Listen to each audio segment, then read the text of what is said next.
prender la cámara Listo. como por si tengo que hacer alguna expresión o algo así, pero no se sientan obligados. Ahí ven bien mi pantalla, ¿me escuchan bien? Sí, Listo, perfecto. Bueno, muchachos, empecemos. La idea es dar un enfoque relativamente rápido, relativamente sencillo de nódulo pulmonar. Este tema es muy amplio, pero vamos a intentar hacerlo lo más sencillo posible. Como ya Orestes me presentó, yo me llamo Federico Caro, yo soy médico de la universidad, me gradué el año pasado, en 2024, y ya soy residente pues, de primer año de medicina interna de la universidad. Bueno, entonces, por definición, la Sociedad de Fleischner en las guías del 2017 habló de que un nódulo pulmonar habla de una opacidad redondeada que puede ser bien o mal definida, que llega hasta 3 centímetros de diámetro y siempre se rodea de parénquima normal. ¿Por qué hasta 3 centímetros? Porque por encima de 3 centímetros decimos que eso es masa y por encima de 3 centímetros todo hallazgo que encontramos por encima de 3 centímetros es cáncer hasta que se demuestre lo contrario. Y también vamos a hablar específicamente, en esta charla nos vamos a centrar sobre todo en pacientes que se les encuentra esto como un hallazgo incidental en mayores de 35 años que son asintomáticos. ¿Por qué? Porque el abordaje va a cambiar si son pacientes que le estamos haciendo tamización para cáncer de pulmón o que ya sean pacientes sintomáticos en los que sospechemos de entrada malignidad. Entonces, epidemiológicamente es relativamente un hallazgo común, se encuentran entre 3,9 a 6,6 por cada 1.000 tomografías que hacemos y alrededor de 150.000 rayos X al año. Hay que tener en cuenta que el rayos X de tórax es una de las ayudas diagnósticas más pedidas en todo el mundo y muchas veces esto va a ser un hallazgo incidental, entonces tenemos que saber cómo enfocar esto tanto desde un servicio de urgencias como un servicio de consulta externa para que no se nos vayan a pasar, porque las probabilidades de malignidad en general son más o menos que entre el 3 al 12% van a ser malignos. Obviamente va a haber poblaciones de alto riesgo, que ahorita vamos a hablar de ellos, y hay un ensayo que es el National Lung Screening Trial, que habló de que con la tomografía de baja dosis, que ahorita vamos a hablar de ella, encontraron nódulos de más de 4 milímetros en el 27,3% de la población, hablando pues como de estas poblaciones de alto riesgo. Teniendo en cuenta que la incidencia va a aumentar con la edad, entre 18 y los 24 años, casi que no es un hallazgo despreciable, pero ahorita vamos a hablar de que es muy poco probable que sea maligno. Eso la se encuentra entre 0,4 de cada 1.000 personas, mientras que en pacientes por encima de 85 años es un hallazgo que se encuentra de 20 entre cada 1.000 personas, entonces no es un hallazgo despreciable. Es más común encontrarlo en mujeres que en hombres, a excepción de pacientes que sean mayores de 70 años, que en la relación epidemiológica se invierte y en los hombres se vuelve más común que en las mujeres. Entonces, ¿por qué es importante hablar de este tema y por qué es importante enfocar bien un nódulo pulmonar? Porque lo que queremos buscar y queremos definir es si el paciente tiene o no tiene cáncer. Entonces, ¿por qué también va a ser muy importante? Porque vamos a ver que el cáncer de pulmón en incidencia es el quinto cáncer en Colombia. Estos son datos de la OMS, específicamente de Colombia. Sin embargo, el mortalidad es el segundo cáncer que más mata. Entonces, tenemos que tener en cuenta esto. ¿Por qué? Porque la detección temprana, si ustedes ven acá la supervivencia 5 años de un cáncer de pulmón que detectemos por debajo de 3 centímetros, va a tener una sobrevida mucho más alta que los cánceres que detectemos por encima de 3 centímetros. Entonces, siempre hay que tener en cuenta que hallazgos incidentales nos van a ayudar a mejorar esa supervivencia de los pacientes. ¿Cómo vamos a clasificar los nódulos o cuando nos enfrentemos a un nódulo y lo veamos qué es lo que tenemos que mirar? Básicamente cuatro características que van a ser características de atenuación del nódulo, tamaño, distribución y la multiplicidad del nódulo. Vamos a desglosar un poquito cada una. Entonces, en cuanto a atenuaciones, ¿cómo se van a ver en la tomografía? Listo. En las radiografías es muy difícil diferenciar bien entre si el nódulo es de vidrio esmerilado, si es parcialmente sólido o incluso hasta si es sólido. Muchas veces sí se ve que es muy sólido, pero en realidad es difícil la caracterización. La caracterización se hace por tomografía y lo vamos a dividir en dos grupos grandes, en nódulos sólidos y en nódulos subsólidos. Nódulos sólidos, los que no van a dejar ni ver ni vasculatura ni parénquima pulmonar, que se van a ver completamente blancos, por así decirlo, en esta ventana. Vidrio esmerilado es perdón, y los nódulos subsólidos se dividen en dos, en opacidades de vidrio esmerilado y en nódulos parcialmente sólidos, pues es como la mejor traducción en español. Los nódulos en opacidad de vidrio esmerilado, pues como su nombre lo dice, van a tener esa opacidad en vidrio, que sí van a dejar ver la vasculatura y sí van a dejar ver esas estructuras bronquiales, y los que son parcialmente sólidos, pues son una combinación de los dos. Y esto va a ser importante para el manejo y va a ser muy importante para pensar en cuáles van a ser malignos o no van a ser malignos. Entonces los vamos a dividir así. En cuanto al tamaño, tener en cuenta que dijimos que por debajo de 3 centímetros se consideraba nódulo, pero hay que tener que por debajo de 3 milímetros, que son muy, muy, muy indetectables, por ejemplo, una radiografía, se van a llamar micronódulos. Patología por excelencia de micronódulos es la tuberculosis miliar, listo, que son micronódulos difusos, e incluso esta tomografía es de una tuberculosis miliar con un derrame pleural bastante grande, y si pueden ver son puros micronodulitos, son chiquiticos, chiquiticos, chiquiticos, incluso el software para medirlo, uno le toca acercarlo para poderlo medir. En el nódulo per se va a ser entre 4 y 29 milímetros, se va a considerar un nódulo pequeño por debajo de 1 centímetro, y acordémonos que por encima de 3 centímetros o de 30, pues, 30 milímetros lo vamos a llamar masa, y hasta que se demuestre lo contrario tenemos que pensar que esa masa es maligna. En cuanto a la distribución, los nódulos en una tomografía son con respecto al nodulillo pulmonar secundario. Acuerde que que el lobulillo pulmonar secundario se compone del bronquiolo terminal, de la arteria pulmonar que acompaña eso, el parénquima que está circundante y los septos. Entonces, esto es un lobulillo pulmonar secundario. De ahí vamos a tener que entre los septos van a estar los linfáticos y las venas que van a drenar pues esta parte, y depende de dónde encontremos el nódulo con respecto a ese lobulillo pulmonar secundario, los vamos a nombrar. Entonces, los nodulillos, los nódulos que estén en la mitad de todo el lobulillo pulmonar secundario los vamos a llamar centrilobulillares. Los que estén alrededor pegaditos al septo, que estén pegados a las cisuras, que estén pegados en toda esta parte pleural donde hay linfáticos, pues su nombre va a adquirir perilinfáticos. Y los que son un poquito más difíciles, pero sin embargo hay que tenerlos en cuenta, son los que están en cualquier parte. Entonces pueden caer casi que en cualquier parte. ¿Cómo entonces discernimos que es que tengo uno en la mitad y tengo uno periférico, y tengo uno perilinfático y tengo otro por acá? Esos van a ser aleatorios, porque no siguen, normalmente cuando uno tiene centrolobulillares, uno los ve en todos los lobulillos, los va mirando y digo, ah, sí, aquí en este hay, en este hay, en este hay, en este hay. Entonces uno dice que son centrilobulillares, pero cuando uno los ve en cualquier parte, vamos a decir que son aleatorios. ¿Listo?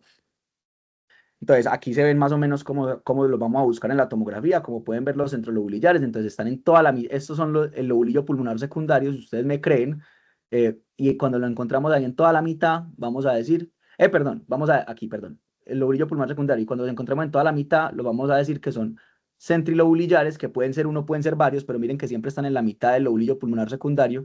Cuando están en cualquier parte, miren que por ejemplo este cae en la mitad, pero este cae como por acá en la esquinita, este cae pericisural, subpleural, perdón, este todo otra vez cae en la mitad, este como en la mitad, como diga aleatorio en el parénquima, o lo vamos a llamar aleatorios, y cuando caen pericissurales, listo, subpleurales o entre los septos, los vamos a llamar perilinfáticos.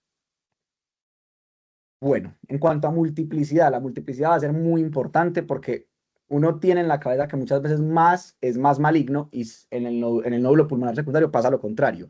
Los nódulos pulmonares solitarios son los que están rodeados siempre de parénquimas sanos, no tienen atelectasias, no tienen engrosamientos de hilio o derrames pleurales.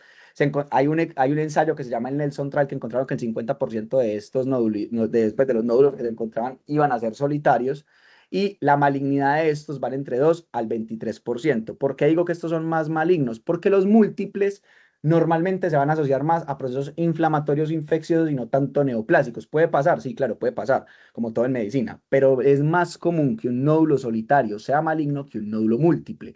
Y cuando vamos a hacer el enfoque del nódulo múltiple, vamos a estudiar el más sospechoso. Pongo el más grande porque algunas guías les van a decir estudie el más grande, pero hay que tener en cuenta que si bien uno de los pilares fundamentales para evaluar la malignidad es el tamaño, no siempre el más grande es el más sospechoso, y por lo tanto no siempre el más grande el que es cáncer. Entonces, por ejemplo, aquí hay una corte que es la corte del PanCan, que en esa corte encontraron que el 20% de los pacientes que tenían cáncer, el nódulo pulmonar que terminó siendo maligno no era el más grande. Entonces, siempre estudiar es el más sospechoso. Ahorita vamos a entrar un poquito en eso. Entonces, por ejemplo, acá, pues que hay un montón de nódulos, uno los ve un montón de nódulos. Obviamente, esto es una radiografía, pues habría que hacer una tomografía para delimitar bien cuáles, incluso aquí parecen unos que no siquiera estuvieran en el pulmón, pero para mirar bien cómo se hace. Entonces, etiológicamente, esas son las 4 características. Etiológicamente, siempre que vamos a enfocar un nódulo pulmonar, la pregunta que nos tenemos que hacer ¿es benigno o es maligno? Listo, porque causas benignas existen muchas: infecciosas, vasculares, tumores, inflamatorias, miles de otras. Y las malignas básicamente se dividen en cánceres primarios del pulmón, o ya en metástasis a distancia de cualquier otro cáncer.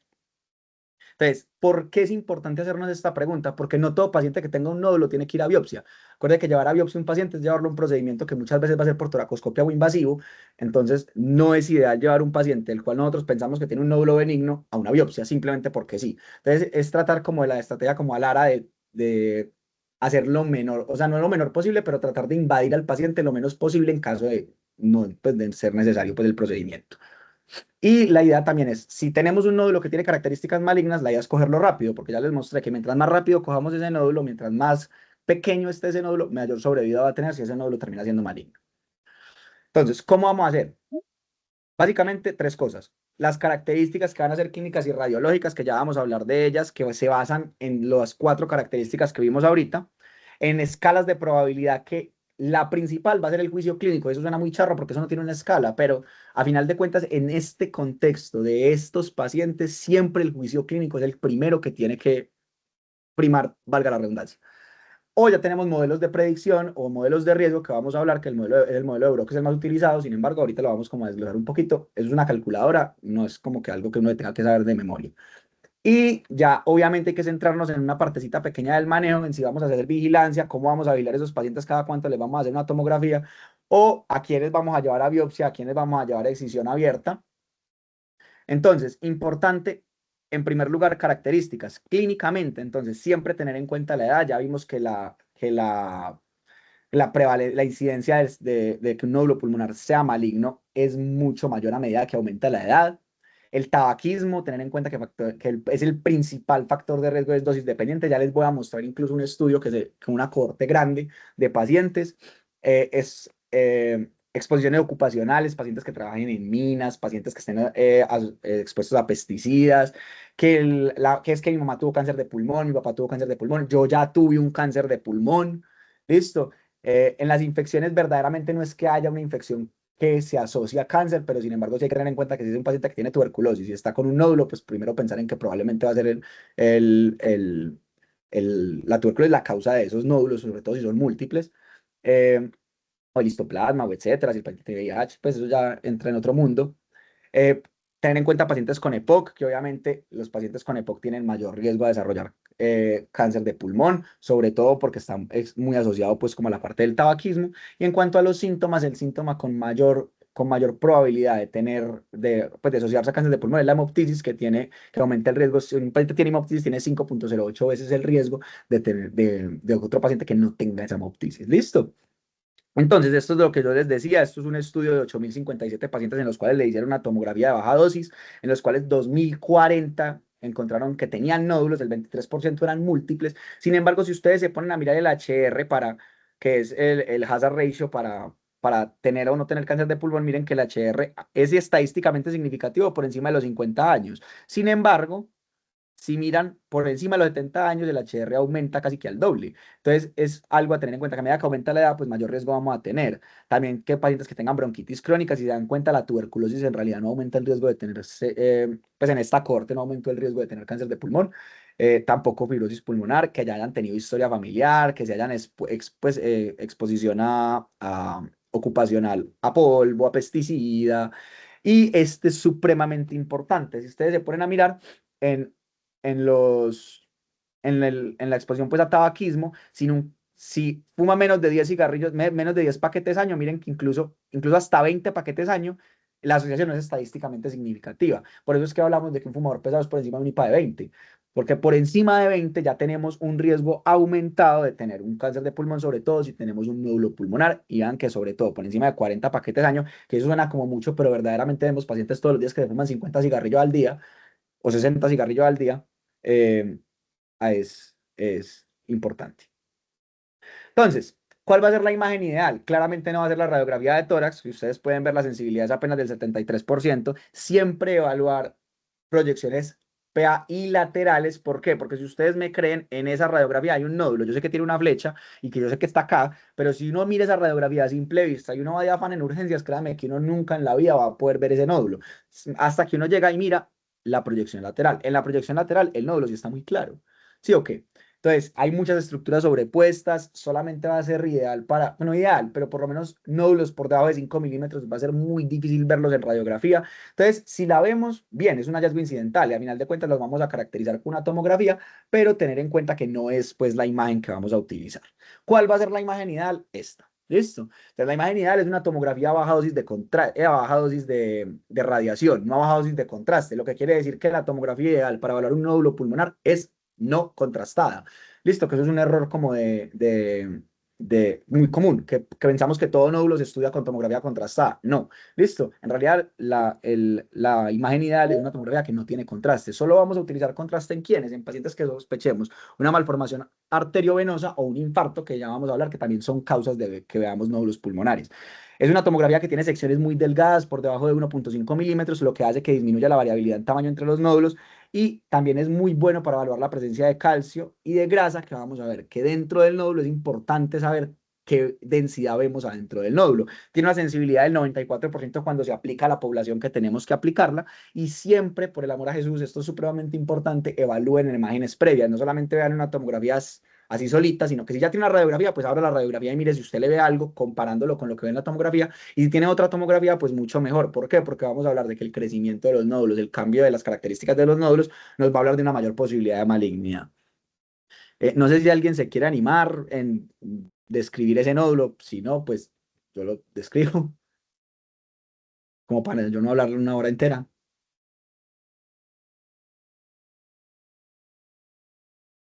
Bueno, no importa. Entonces, es un nódulo que ustedes van a ver que es bien delimitado, que está, pues, que tiene una calcificación central, tiene algo de densidad de grasa. En realidad, los bordes están muy bien definidos, es muy redondito. Listo, no sé cuánto mide, pues, porque es muy difícil medirlo. Pero si ustedes me creen, ese nódulo va a terminar, pues, termina siendo benigno. Ese nódulo es característico de una martoma, pero ahorita vamos a hablar un poquito más de eso. PET-CT. Entonces, el PET-CT es una herramienta que no tenemos muy disponible en nuestro medio, pero sí es una herramienta útil, sobre todo en esos pacientes que tenemos una discordancia clínico-radiológica y en nódulos sólidos por encima de 8 milímetros. Entonces, sabemos que el PET-CT le vamos a dar una carga de fluorodeoxiglucosa, lo que es básicamente eso es azúcar marcada con un radiomarcador, que cuando le hacemos la tomografía con el, pues el PET-CT va a brillar, como brillan todos los tejidos que sean metabólicamente activos. ¿Listo?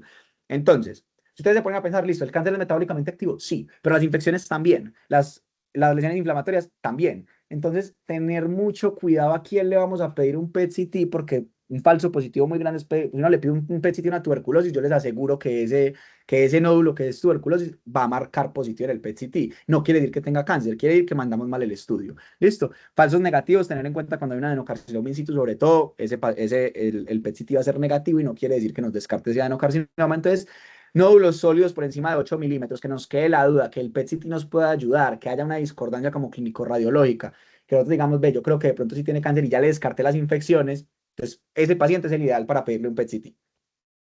Ahora, ¿qué vamos a ver en esa tomografía de baja dosis para poder definir? Oye, esto yo creo que es maligno, esto yo creo que es benigno. Básicamente, nos vamos a centrar en estas 7 cosas. Lo primero es el tamaño. El tamaño es un predictor independiente de malignidad. Hay que tener en cuenta que es el pilar de todos los algoritmos diagnósticos de esta vaina. ¿Y cómo se mide? Entonces, usted coge el nódulo, le mide el eje corto y le mide el eje largo, saca un promedio y ese promedio lo redondea al siguiente milímetro. Entonces, como ustedes ven acá, si es subsólido completo, o sea, si es de vidrio esmerilado, de punta, mejor dicho, siempre es de punta a punta. Así sea parcialmente sólido, desde que empiece el vidrio esmerilado hasta que termine el vidrio esmerilado, y así sucesivamente. Igual, usted también tiene que medir la parte sólida de adentro, porque ya vamos a ver que para el enfoque de estos nódulos que son parcialmente sólidos, va a ser importante saber cuánto tiene en completa, pues cuánto mide completo el nódulo y cuánto mide la parte sólida. Y al sólido, pues sí es muy fácil porque ya solamente tiene una medida. Entonces, ¿qué va a ser importante? Que nódulos por debajo de 6 milímetros tienen un riesgo por debajo del 1%, incluso en pacientes con características de alto riesgo. Entonces, van a ver que en los pilares de manejo, un nódulo por debajo de 6 milímetros casi que no lo vamos a estudiar. ¿Listo? Esto es un estudio del New England del 2013 que muestra básicamente como el porcentaje, mejor dicho, el porcentaje de pacientes que depende del tamaño terminaron teniendo algún cáncer de pulmón. Entonces, si ustedes ven por debajo, por encima de 4 milímetros, en completo es 3,8%, pero ustedes ven que cada vez que va aumentando el tamaño, este porcentaje va aumentando, siendo por encima de 30 milímetros, pues ya no un nódulo, sino una masa, que más del 40% de los pacientes llegaron a tener cáncer pues, de pulmón confirmado. Entonces, por eso decimos, por encima de 30 milímetros, eso es cáncer. Listo, por debajo de 30, dan que a medida que va aumentando el tamaño, pues aumenta la probabilidad. En cuanto a la atenuación, entonces ya sabemos que la atenuación es nódulo sólido, nódulo subsólido. ¿Cuál va a ser más maligno? El subsólido. ¿Listo? El mayor riesgo. ¿Y cuál es el problema con esto? Es que tienen un menor rendimiento en el PET-CT, apenas el 60% de los PET-CT van a salir positivos en estos pacientes, y la biopsia transtorácica también es relativamente muy mala porque usted puede biopsiar la parte que no es. Entonces, ¿Qué decimos? Que cuando hay un nódulo en vidrio esmerilado que es de más de 10 milímetros, entre el 10 al 50% van a ser malignos, mientras que cuando es parcialmente sólido, este es el más importante porque es el más sospechoso de todos, más del 50% van a poder ser malignos. Incluso cuando hay uno que era de vidrio esmerilado y tiene un componente sólido nuevo, también más del 50% van a llegar a ser malignos. Entonces, por eso les digo, comparen las dos. Las tomografías sí tienen, porque si yo tenía un nódulo que era en vidrio esmerilado y se volvió parcialmente sólido, ojo, preocúpese que ese nódulo está cambiando con características posiblemente malignas. En cuanto al crecimiento, cuanto al crecimiento, hay que tener en cuenta que un nódulo sólido que esté estable por 2 años es un nódulo que ya se quedó así, es un nódulo que ya incluso podemos dejar de vigilar.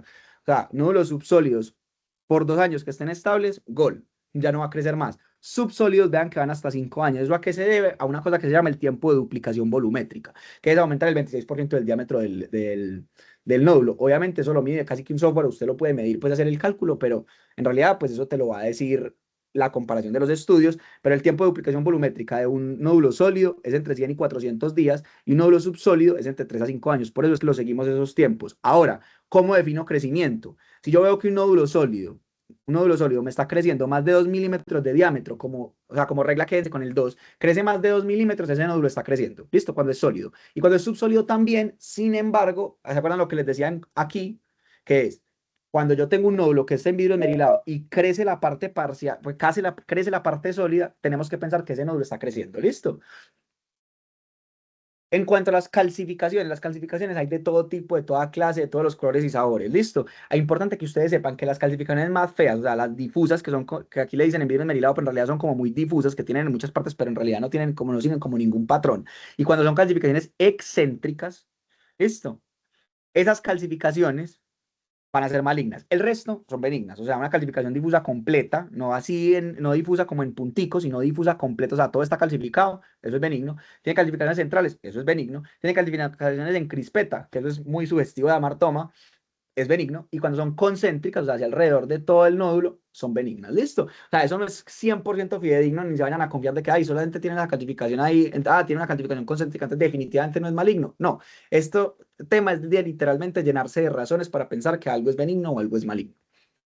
En cuanto al borde, bordes benignos, pues yo creo que eso se explica solito, bordes lisos, bien definidos, bordes malignos, pues los que están feos, espiculados, lobulados, pero tener en cuenta que muy bueno, no muy bueno, pero si usted le sale un borde espiculado o lobulado, usted entra y dice, uy, ese nódulo no me gusta, está maligno, listo. Pero si un nódulo le sale liso y bien definido, ojo, si usted tiene un paciente que es fumador, de larga data, que ya ha tenido exposición, que el papá tuvo cáncer de pulmón, que tiene muchos otros factores de riesgo, y usted ve un nódulo que es liso y bien definido, no le excluye la malignidad. Entonces, ojo con esos pacientes, porque hasta el 20% pueden llegar a tener un cáncer de pulmón, y eran nódulitos que eran lisos y bien definidos. ¿Listo?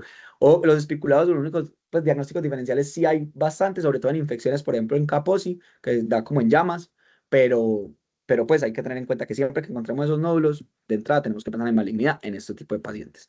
Localización. Entonces, la localización maligna va a ser el lóbulo superior. Listo. No me pregunten verdaderamente por qué, porque en realidad no sé. Incluso yo tenía esa pregunta, pero no la puedo encontrar, entonces después la buscaré. Pero el OR para cuando un nódulo está en un lóbulo superior para que ese paciente tenga cáncer es de 2, lo que quiere decir que tiene 2 veces más riesgo. Entonces, siempre que encontremos un nódulo en lóbulo superior, ese nódulo ya de entrada va a ser muy sospechoso. Benignos en otros lóbulos, y eso que tampoco se confían más benignos y lo encuentran pericisurares, porque pericisurares hay muchos ganglios. Ahorita vamos a ver cómo se evalúan esos ganglios, que hay unos que sí van a meritar un seguimiento. Sin embargo, pues esos van a ser como los más benignos. En cuanto a la multiplicidad, lo que les decía, nódulos múltiples primero, antes de pensar en cáncer, piensen en infecciones o inflamación. Listo, pacientes con sarcoidosis, pacientes con infección por tuberculosis, por Mycobacterium avium, por cualquier X o Y. Listo, cuando son nódulos múltiples, lo más común es que sean infecciones, por eso el seguimiento se le hace un poquito más extenso, no más extenso, sino como un poquito más estricto el seguimiento tomográfico, más que a llevarlos a biopsia, para mirar si esos nódulos desaparecen o no desaparecen. Si desaparecen, gol. Si no desaparecen, pues ahí ya tenemos que empezar a pensar en que hay alguno que puede ser maligno. Y cuando son solitarios, pues ya hablamos de que va a tener un mayor riesgo de tener malignidad, de ser malignos. Entonces, en resumen, pacientes jóvenes que tengan un nódulo pequeño, por debajo de 6 milímetros, que los bordes estén redondeados, con un patrón de calcificación benigna, que los nódulos sólidos, pues que tengan un tiempo de duplicación larguísimo, 2 años para sólidos, 5 años para subsólidos.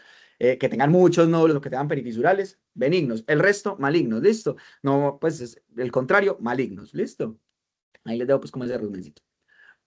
En cuanto a las etiologías benignas, no, pues no me voy a detener demasiado en cada una porque eso sería una charla cada una, pero hay que tener en cuenta que en cuanto a la etiología benigna tenemos infecciosas vasculares inflamatorias, tumorales y otros. Las infecciosas van a ser, el 80% van a ser granulomas, que ya sabemos que la granuloma en Colombia casi que por excelencia es tuberculosis, pero también otros hongos como el paracoccidio, el histoplasma y el criptococo los pueden dar.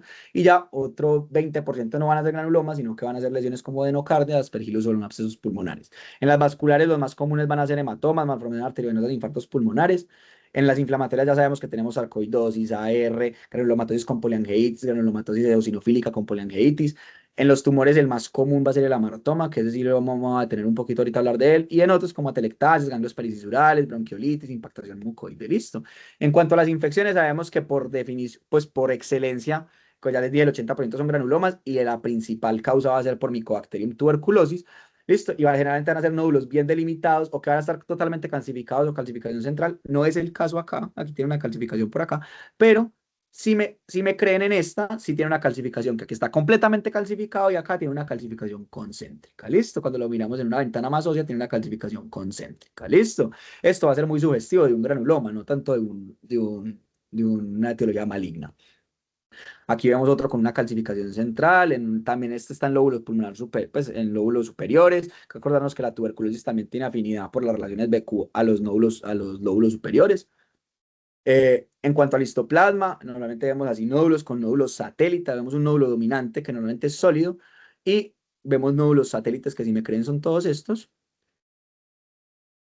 En cuanto a tumores benignos, tenemos que el amartoma es el más común, es el 10% de todos los nódulos pulmonares benignos. Generalmente en pacientes de mediana edad, tiene crecimiento lento y básicamente eso es un sancocho de cosas ahí dentro. Tiene grasa, tiene cartílago, tiene tejido mixomatoso, tiene fibroblástico, se calcifican, tienen densidad de grasa adentro. Entonces, la calcificación más común que vamos a encontrar es la calcificación en crispeta, pero hay que tener en cuenta que, solamente, que lo podemos ver hasta en el 10 al 15% de los pacientes, lo que quiere decir que hay un gran porcentaje de pacientes que tienen amartomas que no tienen calcificaciones en crispeta, pero ya muchas veces cuando nosotros ya identificamos el amartoma y lo diagnosticamos, ya llegó al punto de tener una calcificación en crispeta. ¿Cómo se ve? Así. O sea, esto es una calcificación en crispeta, pero vean que, por ejemplo, este no la tiene. O sea, tiene un punto de calcificación, pero tiene densidad grasa adentro. Es como un sancocho de cositas. Generalmente da aquí en zona de mediastino posterior. Aquí lo vemos, pura densidad grasa. Este no está calcificado, sino que tiene pura densidad de grasa. Y como ven, son nódulitos muy bien delimitados, que tiene aquí también otra densidad grasa, aquí algo chiquitico como de calcificación, si me creen. Y la calcificación, pues como por excelencia, que es la calcificación en crispeta, que literalmente sería así. Aquí en la radiografía, si ustedes la alcanzan a ver, ustedes son muy tesos, pues en realidad sí se ve, pero uno se tendría que quedar 10 minutos mirando la radiografía con mucho detenimiento. Entonces, pues obviamente aquí en la tomografía se ve mucho mejor. Ahora, los ganglios perifisurales, aquí me quería detener un poquito y es porque siempre vamos a ver un nodulito que está pegado ahí como a la cisura, pero entonces en realidad, ¿cómo lo vamos a evaluar? A uno se le olvida que las tomografías no solo vienen en axial, sino que también tienen cortes coronales y cortes sagitales. Entonces, si a usted le queda la duda de dónde está eh, ese ganglio exactamente, si está adelante, si está atrás, si está arriba, si está abajo, si está pegado a la cintura o si no, entonces mire los otros cortes. Entonces, aquí vemos que está pegado en el axial y si lo metemos en el coronal, también está pegado a la cisura y si lo metemos en el sagital, también está pegado a la cisura. Y miren que sale ahí y se queda pegadito.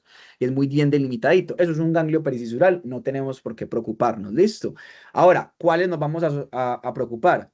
Los que no estén enteramente asociados a la fisura, o sea, que es que sí está en la fisura, pero es que se sale un poquitico, ese va a ser sospechoso, listo, así como que, vení, es que se sale un poquitico, no me gusta, pues que hagan una transgresión de la sutura, se la pasen completa, esos sí o sí van a ser sospechosos o que tengan bordes muy regulares, miren que estos bordecitos son supremamente regulares, entonces si vemos uno que sea como así como una mariposita, que pase así la sutura, por más la cisura, por más de que sea un ganglio, ese ganglio es mejor seguirlo, por lo menos estudiarlo, hacerle el enfoque como si fuera un nódulo pulmonar.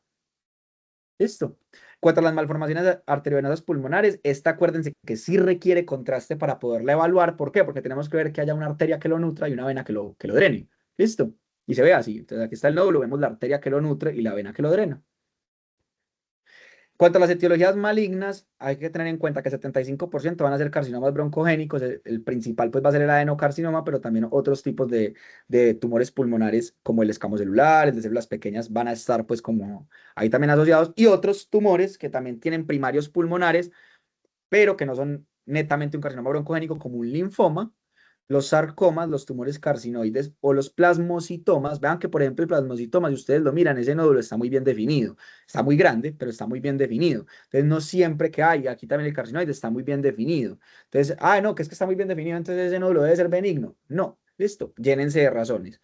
O metástasis, por ejemplo, de colon, de mama, de riñón, cabeza y cuello, tumores con sarcomas, tiroides, melanomas, todos pueden hacer metástasis en el pulmón y verdaderamente, pues pueden hacer casi que cualquier cosa. Vean, por ejemplo, este nódulo está feísimo, que son un nódulo espiculado, el lóbulo superior, probablemente este paciente fumaba, vean que acá tiene todos estos septos engrosados, este paciente probablemente fumaba.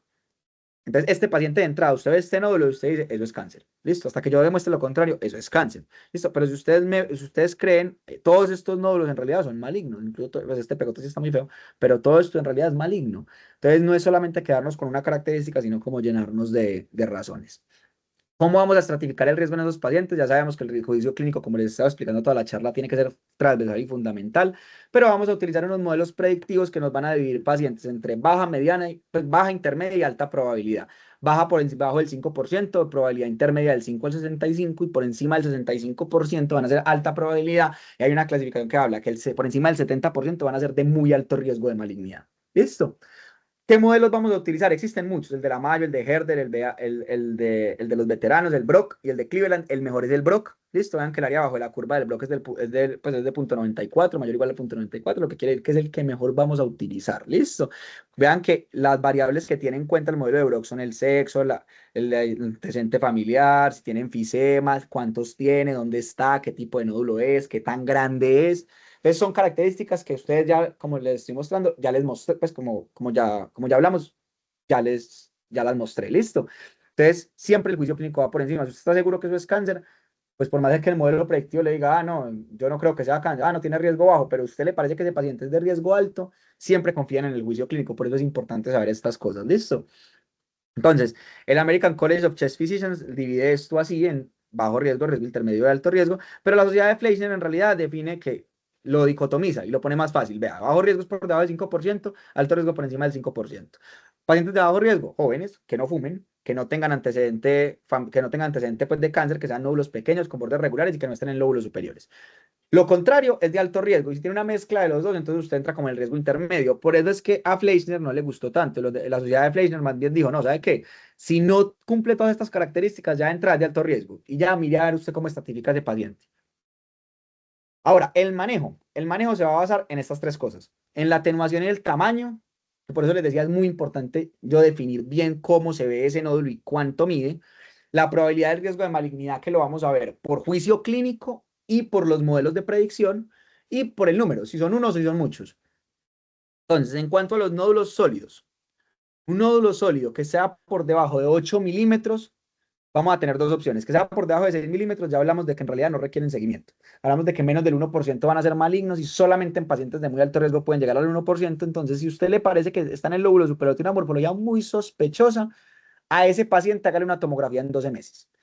Pero solamente esos pacientes, porque en realidad el riesgo es tan bajito que no vale la pena exponer al paciente a radiación de una tomografía para hacerle seguimiento.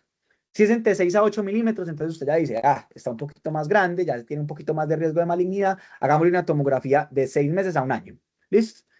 A pacientes normales, pacientes de alto riesgo que todavía persistan con el nódulo a los 6 a 12 meses, usted dice, hey, no, hágale otra tomografía 6 meses después, o sea, a los 18 meses o hasta los 24 meses, y mire a ver si ese nódulo viene creciendo, si no viene creciendo, si ya empieza con características de más alto riesgo, pues ya se llevan, ya haríamos procedimientos como de biopsias excisionales o transtorácicas, pues. En cuanto a los nódulos sólidos de más de 8 milímetros, aquí nos vamos a basar netamente en el riesgo. Entonces, cuando yo tengo un nódulo que sea más de 8 milímetros, que sea a riesgo bajo, yo le voy a hacer una tomografía a los 3 meses. Incluso puede llegar hasta los 6, pero en realidad principalmente a los 3 meses. O, ¿se acuerdan que esos pacientes con nódulos sólidos por encima de 8 milímetros, que tienen una disociación clínico-radiológica, que a mí no me queda del todo claro, les puedo hacer PET-CT? Listo, lo mismo. Aquí podemos hacer PET-CT. van a ser más útiles en riesgo intermedio, el PET-CT va a ser más útil en riesgo intermedio, sin embargo, en pacientes de bajo riesgo. Si a mí me queda la duda, puedo utilizar la herramienta siempre y cuando esté disponible. Colombia no está tan disponible, pero pues hay pacientes que se les hace. Eh, pero la tomografía, lo ideal es hacer una tomografía a los 3 meses. Si el nódulo crece o cambia las características, pues llévelo a biopsia. Si cada sin cambios, entonces sígalo a los 9 a 12 meses y después a los 18 a los 24 meses. ¿Por qué? Acuérdense que el nódulo sólido se siguen 2 años, mínimamente 2 años. Ahora, cuando ya son de probabilidad de riesgo intermedio, entonces hágale el PET-CT. Listo, o sea, si tiene la disponibilidad del PET-CT, hágale el PET-CT. Si le dan ávidos, listo, usted dice, perfecto. Obviamente bajo un contexto clínico correcto, no le vayan a mandar un PET-CT o una tuberculosis porque les va a dar positivo. Entonces, si les da que los nódulos son ávidos, o sea, están comiendo glucosa, están comiendo azúcar, eso hasta que se demuestre lo contrario va a ser cáncer y llévelo a biopsia o a resecarlo para poder hacerle la patología correspondiente. Pero, es que no tengo PET-CT, me dio negativo, es indeterminado y yo tengo todavía mucha sospecha clínica que ese paciente tiene cáncer. Yo creo que ese nódulo es maligno, listo. Entonces usted tiene dos opciones. Si usted, la sospecha clínica suya es muy alta y usted dice, ¿sabe qué? Yo estoy casi seguro, llévelo a biopsia. Pero si usted no está 100% seguro, usted le queda la duda, entonces hágale una tomografía en 3 meses. Listo, hágalo como como el de riesgo bajo. Hágale una tomografía en 3 meses. Si en 3 meses persiste el nódulo, entonces ya después sígalo de 9 a 12 y de 18 a 24. Si todo el tiempo, todo este tiempo quedó igual, pues gol. Pero si cambia alguna característica, inmediatamente llévelo a biopsia. Y las probabilidades altas, casi que todas van a terminar en biopsia o resección de entrada cuando vemos el nódulo, sobre todo cuando tengan una probabilidad por encima del 70% con alguno de los modelos de predicción, porque ahí sí o sí va a ser la característica de más alto riesgo para malignidad. ¿Listo? Pues esto es como un algoritmo que les dejo, que dice lo mismo que acabo de decir, pues no me voy a detener mucho ahí, pero es ese nódulo pulmonar, que es de 8 a 30. Baja probabilidad, seguimiento, probabilidad intermedia, pues hacer el PET-CT. Si es negativo, sígalo. Si es ávido, pues llévelo a biopsia y los de alta probabilidad, descartar las metástasis y llévelo a biopsia. Ahora, esos son nódulos pulmonares solitarios. Cuando son múltiples, entonces, ¿qué hacemos? La gran mayoría, como les dije, son benignos. Cuando son nódulos por debajo de 6 milímetros, que son múltiples, si son pacientes de bajo riesgo, no los siga. ¿Listo? No vale la pena. Pero si son de alto riesgo, entonces hágale una tomografía en 12 meses, buscando que los nódulos desaparezcan, porque como la gran mayoría son inflamatorios o son infecciosos, entonces hay que pensar que esos nódulos van a desaparecer. ¿Cuándo? Con el tratamiento. Listo, los nódulos centrolobulillares de la tuberculosis a los 5 meses de tratamiento tienen que desaparecer. Listo, normalmente desaparecen a los 5 meses. Quedan otros cambios, pero los nódulos desaparecen a los 5 meses de tratamiento. Por lo tanto, si usted le da la tomografía al año, un paciente que está tratando con tuberculosis, ese nódulo debe haber desaparecido si el paciente es juicioso con el tratamiento. Ahora, si son mayores de 6 centímetros, de 6 milímetros, perdón, entonces hágale esa tomografía de 3 a 6 meses y en pacientes de muy alto riesgo, en pacientes de alto riesgo, lleve ese seguimiento hasta los 2 años, de 18 a 24 meses, a ver si usted algo le cambia en ese nódulo. Pero tener en cuenta que generalmente los nódulos que van a ser múltiples van a ser benignos. Si hay algún cambio en estos nódulos, usted dice, no, es que no me desapareció al año, no, es que es mayor de 6 milímetros, a los 6 meses está más grande y ya definitivamente no tiene infección. Entonces usted coge el nódulo más sospechoso y hace el enfoque del nódulo pulmonar solitario. Coge el más sospechoso y dice, listo, entonces este es el que yo voy a estudiar con estos modelos de predicción, esto es lo que yo voy a pensar, tiene alta probabilidad de que este nódulo sea cáncer, listo, este es el que estudio y lo llevo a biopsia. Ahora, eso es en cuanto a los nódulos sólidos, nódulos subsólidos. Los nódulos subsólidos, entonces, cuando son en vidrio esmerilado por debajo de 6 milímetros, no requieren seguimiento. Ya se van dando cuenta que en realidad todos por debajo de 6 milímetros casi que no requieren seguimiento. Por encima de 6 milímetros, vamos a llevarlos a una tomografía de 6 a 12 meses y tenemos tres opciones. Que resuelva, entonces gol. No requiere seguimiento, ya le quitó. Si se queda igual, hágale una tomografía cada 2 años hasta que cumpla mínimo 5 años. Ya sabemos por qué, porque el tiempo de duplicación volumétrica es en nódulos subsólidos es de 5 años. Y si crece, llévelo a biopsia. Ya sabemos que crecer significa que crezca más de 2 milímetros o que le crezca un componente sólido. Entonces, llévelo a biopsia o reseque. Si son parcialmente sólidos, entonces por debajo de 6 milímetros, otra vez, no requiere seguimiento. Por encima de 6 milímetros, hay que mirar cuánto es el componente sólido. Si el componente sólido es de más de 6 milímetros, entonces hágale una tomografía de 3 a 6 meses, pero casi que sí o sí, sígalo más enfáticamente. ¿Por qué? Porque si a los 3 meses sigue con una morfología sospechosa, o sea, sigue por encima de 6 milímetros de ese componente sólido o por encima de 8 milímetros, y usted le queda alguna duda, ese paciente o llévelo a PET-CT o mejor, como no hay tanta disponibilidad, llévelo a biopsia o a resección. ¿Por qué? Porque ya hablamos que los nódulos parcialmente sólidos son más sospechosos de malignidad que los nódulos sólidos completos. ¿Listo? Y en cuanto a los nódulos sólidos de más de 6 milímetros, que ese componente que sea sólido, he dicho sólido por ahí 100 veces, sea menor de 6 milímetros, llévelo a una tomografía entre a 6 meses y siempre y cuando no crezca y no tenga esos criterios pues como para pensar en que sea maligno, hágale una tomografía cada año por 5 años, porque ya sabemos que estos nódulos subsólidos se siguen 5 años. ¿Listo? Ahora, si tenemos nódulos subsólidos múltiples, entonces cuando son menores de, mejor dicho, en los dos casos vamos a hacer una tomografía en 3 a 6 meses, buscando ¿qué? Que se le quiten los nódulos. ¿Por qué? Por lo mismo, porque son nódulos que normalmente son inflamatorios o infecciosos. ¿Por qué entonces aquí en menor de 6 milímetros si hacemos algún tipo de seguimiento? Porque son subsólidos, que tienen mayor riesgo de ser malignos. Entonces hágale la tomografía a los 3 meses, a los 6 meses. Si no lo quedó igual, usted verá, si a pacientes con muy alto riesgo les puede hacer una tomografía a los 2 y a los 4 años, simplemente para mirar que esos nódulos definitivamente hayan desaparecido. Y si a los 3 meses de este paciente que tenga nódulos múltiples por encima de 6 milímetros siguen estando ahí, entonces coja el nódulo más sospechoso y estúdielo como un nódulo pulmonar solitario, ya sea llevarlo a biopsia o lo que sea, con los factores de riesgo y los modelos de predicción. Ahora, cuando vamos a decidir llevar a un paciente a biopsias, pues hay que tener en cuenta que hay biopsias quirúrgicas y no quirúrgicas. La biopsia no quirúrgica es una biopsia transtorácica o por broncoscopia, que depende de dónde esté la lesión. Si es por broncoscopia, tienen que ser lesiones grandes que estén centrales cerca a los bronquios para poder hacer esa biopsia transbronquial. O la transtorácica, pues son pequeñas y periféricas en el cual yo, guiado por tomografía, pueda meter una aguja y hacer la biopsia. Listo, eso va a ser muy útil en pacientes de riesgo intermedio o alto, o sea, mayores de 5% que no son candidatos quirúrgicos o que ellos mismos pues van a decir, no, yo no quiero que me opere. ¿A quién vamos a operar? En pacientes de alto riesgo, casi que todos deben ir a biopsia quirúrgica abierta, obviamente dependiendo de las comorbilidades para la anestesia, porque sabemos que estos pacientes ya de por sí van a estar en entrada muy enfermos, entonces puede que no sea la mejor opción llevarlos a cirugía, una toracoscopia abierta. Eh, y, y en el riesgo intermedio, cuando la biopsia no quirúrgica sea no diagnóstica, o que es que la biopsia no quirúrgica está como medio rarita, o no fuimos capaces de hacerla, o no es diagnóstica, pero yo tengo todavía mucha sospecha clínica, entonces ahí toca llevarlos a biopsias quirúrgicas y literal hacen resecciones en cuña para poder llevarse la masa y estudiarla. Entonces ya sabemos que los métodos que tenemos para estos pacientes es hacerles la vigilancia activa con tomografía, las broncoscopias, hay que tener en cuenta que el 65% no llegan a la lesión, el rendimiento diagnóstico con una broncoscopia convencional es muy malo, aumenta cuando es broncoscopia avanzada, que también que la guían por ecografía, pero obviamente es un procedimiento que puede causar neumotórax, puede causar hemorragias, las punciones transtorácicas por aspiración también puede causar neumotórax, obviamente en una mayor proporción. El rendimiento diagnóstico es muy bueno cuando son lesiones grandes y logramos llegar a la lesión y logramos chuzarla. Y la cirugía, obviamente, que es la resección en cuña, pues es pacientes que tengan un riesgo de malignidad por encima del 70%, pues es ideal llevarlos a cirugía. Y si bien muchas lesiones son benignas, pues hay que tener en cuenta que estos pacientes con mucho riesgo es bueno llevarlos a cirugía, pero obviamente es exponer al paciente a un tiempo quirúrgico, una anestesia, abrirle el tórax, listo, entrar a cavidad, entonces hay mayor riesgo de morbilidad y mortalidad.